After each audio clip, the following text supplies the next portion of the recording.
तो hello everyone. आज का हमारा जो ये वीडियो है, ये जो हरियाणा के सबॉर्डिनेट कोर्स हैं उनमें जैसे स्टेनो की अभी वैकेंसी फिल हुई थी, ठीक है, जिनका कल स्टेशन अलॉट हुए थे, वैसे ही ये वैकेंसी है, ये क्लर्क की वैकेंसी है, ठीक है। वो स्टेनो की थी, ये क्लर्क की है, ठीक है। ये हरियाणा का नोटिफिकेशन है। पंजाब का नोटिफिकेशन आपको 1 या 2 दिन में देखने को मिलेगा, ठीक है, सेम नोटिफिकेशन देखने को मिलेगा। इसमें आपकी 1000 प्लस पोस्ट है, ठीक है, अलग अलग कैटेगरी वाइज है, ठीक है। दूसरा मैं बता दूं, फॉर्म फिल कर सकते हैं, अदर स्टेट के सभी बच्चे फॉर्म फिल कर सकते हैं, वो जनरल कैटेगरी में काउंट होंगे, ठीक है।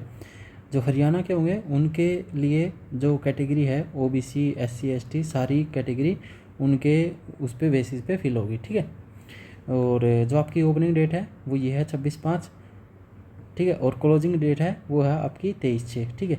आपके 1 मंथ के फॉर्म चलेंगे, ठीक है। और इसके बाद हम बात करते हैं पोस्ट कितनी कितनी है। तो जो आपकी जनरल की है 140 है। आप एक बार एंटिसिपेटेड वाली काउंट मत करना, क्योंकि स्टेनो में जो थी एंटिसिपेटेड की नहीं, मतलब उन्होंने फिल की, ठीक है, ये वाली ही फिल कर पाए वो, ठीक है। ये नहीं फिल होती क्योंकि ये खाली नहीं होती है। इनका मतलब ये होता है कि ये फ्यूचर में खाली हो सकती है, मतलब इसमें मतलब बढ़ने के चांसेस होते हैं, ठीक है। तो वो क्या पता बाद में बढ़ भी जाए, तो शुरू में आप ये ही वो पोस्ट कंसीडर करके चलना, ठीक है। जैसे जनरल की 141 है, ठीक है, और एससी की है 118 और ओएससी की है 102, ठीक है। ये पोस्ट अच्छी है, दोनों में सही है, ठीक है। और बीसीए की है 145 और बीसीबी की है 101, ठीक है। आपकी जो ये है डिसेबिलिटी वाली जो है वो ये अलग अलग कैटेगरी वाइज आपकी दी गई, ठीक है। जनरल की है 91 पोस्ट, ठीक है, ये एक्स सर्विसमैन के जनरल है, ठीक है। और एससी के जो एक्स सर्विसमैन वाले हैं वो 21 है, एससी जो अदर के है वो 15 है, ठीक है। और बीसीए की 39 है, बीसीबी की 40 है, ठीक है। ये आपकी वैकेंसी होगी। और जो ईडब्ल्यूएस की है वो 113 पोस्ट है, ठीक है। और आपकी जो स्पोर्ट्स पर्सन की है वो 25 है। टोटल आपकी पोस्ट है 1015, ठीक है। ये पोस्ट एक बार के लिए आप साइड में रखें, इनको काउंट मत करना, ठीक है। आपको सभी ये बोलेंगे कि 1200 कुछ पोस्ट है, ये पोस्ट खाली हो भी सकती है, क्या पता ना भी हो, ठीक है। इनका कंफर्म नहीं होता कुछ भी, ठीक है। ये एंटिसिपेटेड में है अभी, ये आपकी कंफर्म है, ठीक है, 1000 इतनी, ठीक है। इसके बाद ये सारे आपको दिए गए हैं, ठीक है, एब्रीविएशन जो कैटेगरी वाइज जिनके यूज़ होने वो, ठीक है। मेन चीज़ पे आते हैं, इसकी जो एज है वो आपकी 18 से 42 रहेगी जनरल कैटेगरी के लिए, ठीक है, और अदर स्टेट के लिए भी यही रहेगी, ठीक है। एससी एसटी को मतलब 18 से 47 रहेगी और 5 साल का एज रिलैक्सेशन मिलेगा। ऐसे ही अदर कैटेगरीज में है 5 साल का आपको बीसी में मिलेगा, ठीक है। ये एज रिलैक्सेशन सिर्फ हरियाणा के बच्चों को मिलेगा, ठीक है। इसके बाद हमारा जो अगला स्टेप है क्वालिफ़िकेशन पे। क्वालिफ़िकेशन जो है आपकी बैचलर ऑफ आर्ट, मतलब आपकी ग्रेजुएशन होनी चाहिए किसी भी स्ट्रीम से हो, बीएससी हो, एमए हो, या मतलब किसी भी उससे हो, ठीक है। आपकी मेन है ग्रेजुएशन होना ज़रूरी है, ठीक है। पंजाब की जो नोटिफिकेशन आएगा उसमें आपका ग्रेजुएशन के साथ आपकी 10th में पंजाबी होना भी मतलब ज़रूरी होगा, ठीक है, नेसेसरी है वो उसके लिए, ठीक है।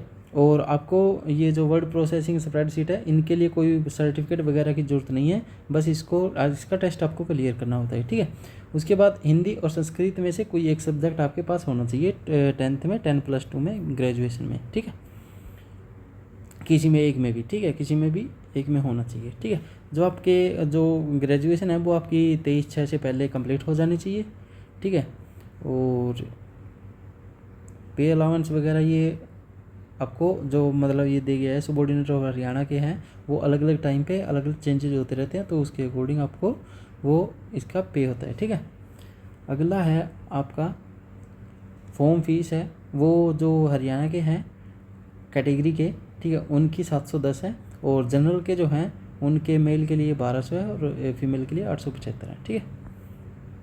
नेक्स्ट है आपका मेन जो चीज़ है वो है ये मोड ऑफ सिलेक्शन क्या रहता है इसका। मोड ऑफ सिलेक्शन में ये है आपका जनरल नॉलेज के 50 क्वेश्चन आएंगे और 50 नंबर के होंगे, हर मतलब क्वेश्चन के लिए आपको 1 नंबर मिलेगा। उसके बाद दूसरी चीज़ ये है ऑब्जेक्टिव टाइप, ये 20 होगा, यहाँ पे इन्होंने 50 गलती से लिख दिया है, ये एरर है इसमें, ठीक है। ये करेक्ट करके आप दोबारा से नोटिफिकेशन अपलोड कर देंगे, ठीक है। 20 क्वेश्चन होंगे, 20 नंबर के होंगे ये, ठीक है। आपके ऐसे होगा वो 150 वर्ड का होगा, ये 10 नंबर का होगा। लेटर 5 का, प्रेसिज आपके 5 के, और ट्रांसलेशन आपकी 10 नंबर की, ठीक है। 30 नंबर का ये होगा। 20 नंबर की ग्रामर, 30 का डिस्क्रिप्टिव और 50 का जीके, ठीक है। ये आपका रहेगा। 33% मार्क्स आपको दोनों सेक्शन में लाने होंगे, जीके में और इंग्लिश में, ठीक है। उसके बाद 40% आपके दोनों का कैलकुलेट करके आपके 40% मार्क्स होने चाहिए, ठीक है। ये क्लियर। इसके बाद कोई भी डाउट बचता है तो आप कमेंट कर देना। 1/4 की आपकी नेगेटिव मार्किंग रहेगी, ठीक है। और जिसकी भी मतलब वो है कि जो ये क्या कहते हैं, जीके में अगर किसी ने 33% मार्क्स से मतलब सिक्योर नहीं किए तो उसका फिर डिस्क्रिप्टिव पेपर चेक नहीं होगा, ये आप देख लेना, ठीक है। पहले ही बता दिया मैंने, ठीक है। जो ये क्वालिफाई कर जाएगा इसको, फिर उसका होगा टाइपिंग टेस्ट और स्प्रेडशीट टेस्ट, जिसमें एक्सेल वगैरह का थोड़ा सा टेबल पूछा जाता है और आपकी टाइपिंग कराई जाती है। टाइपिंग स्पीड है वो आपकी 30 वर्ड पर मिनट है, ठीक है। यहाँ पे मेंशन है ये, ठीक है। इसके बाद जो है आपका ये होने के बाद आपका मतलब फाइनल है ये। इसके बाद आपकी जो मेन लिस्ट है वो आ जाती है, ठीक है। आंसर की वगैरह के बारे में ये यहाँ पे दिए गए नेगेटिव वगैरह का जो फॉर्मूला है वो यहाँ है, सारी चीज़ें मेंशन है, ठीक है। तो बस इतना सा आपका ये नोटिफिकेशन था, ठीक है। कुछ भी नहीं है इसमें, मैंने इसी बात पे चाहे मैं इस पर आधा घंटा का वीडियो बना के डाल दूँ, कुछ भी नहीं है ज़्यादा इसमें, कोई वो नहीं है, ठीक है। सब्जेक्ट आपके मैंने बता दिए हैं, पोस्ट आपकी बता दी है इतनी इतनी है, ठीक है। और फीस बता दी है, ठीक है। लास्ट डेट आपको ऊपर पेंशन है ही, ठीक है। सेम नोटिफिकेशन पंजाब का भी आएगा, पंजाब का जब आएगा तो आपके लिए स्पेशल वीडियो डाल दिया जाएगा उसका भी, ठीक है। तो जो बच्चे इंटरेस्टेड है इसमें तैयारी करें अच्छे से, ठीक है। और अपना बेस्ट दें, डिस्क्रिप्टिव और जीके पे पूरा अपना ध्यान रखें, ठीक है। क्योंकि जीके नहीं होगा तो फिर आपका फिर पेपर चेक होने के भी चांसेस नहीं होंगे, ठीक है। ये चीज़ याद रखना। और हाँ, सबसे बड़ी चीज़ ये, कोई यूट्यूब चैनल वाला आपको बता पाए या ना बता पाए, जो आपका एग्ज़ाम होगा वो सिर्फ़ और सिर्फ इंग्लिश लैंग्वेज में कंडक्ट होगा, उसके अलावा कोई लैंग्वेज नहीं होगी, बिलिंगुअल नहीं होता ये एग्ज़ाम, ठीक है। पहले ही फिल करने से पहले ही सोच लेना, जीके आएगी वो पूरा इंग्लिश में आएगी, ठीक है। उसका लैंग्वेज जो रहेगा वो इंग्लिश रहेगा, ठीक है। तो आज के लिए इतना ही। वीडियो को अच्छा लगे तो शेयर कर देना, ठीक है। और चैनल को सब्सक्राइब कर लेना ताकि और कोई भी ज़रूरी इन्फॉर्मेशन हो वो आपको दे सके, ठीक है। तो थैंक यू।